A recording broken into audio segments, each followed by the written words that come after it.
Hi hello എല്ലാവർക്കും നമസ്കാരം. Bigg Boss season 7 mid week eviction വെച്ചേക്കാണ് ബിഗ് ബോസ്. എല്ലാവരും ഞെട്ടിത്തരിക്കുന്ന ഒരു പ്രമോ വന്നിട്ടുണ്ട്. കാരണം വേറൊന്നുമല്ല, ഒരു മിഡ് വീക്ക് എവിക്ഷൻ ആരും പ്രതീക്ഷിച്ചിട്ടുണ്ടായിരുന്നില്ല.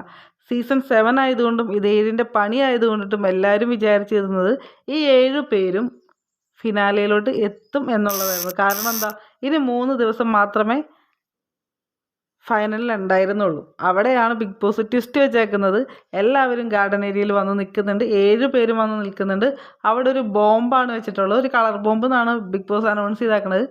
അതിൻ്റെ വയർ കട്ട് ചെയ്യുന്ന സമയത്ത് ഇതിൻ്റെ ഉള്ളിൽ നിന്ന് പുക വരാൻ തുടങ്ങും. ആ സമയത്ത് കളറിങ് ആണ് വരുന്നത്. ഗ്രീനും റെഡും ആയിട്ട് വരും. റെഡ് എവിടെ നിന്നാണോ വരുന്നത് ആ വ്യക്തി എവിക്റ്റ് ആകും. എല്ലാവരും ഞെട്ടിയിട്ടുണ്ട് കേട്ടോ.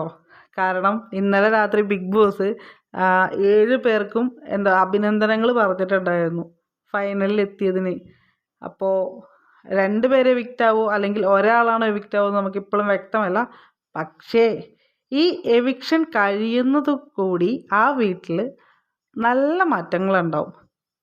പ്രകടമായിട്ടുള്ള മാറ്റങ്ങൾ നമുക്ക് കാണാൻ പറ്റും. എന്തായാലും നമുക്ക് കാത്തിരിക്കാം അല്ലേ. കൂടുതൽ വിശേഷങ്ങളായിട്ട് വീണ്ടും വരാം. Thank you for watching. ഇഷ്ടപ്പെട്ടാൽ ലൈക്ക് ചെയ്യുക, കമൻറ്റ് ചെയ്യുക, ഷെയർ ചെയ്യുക. ബൈ.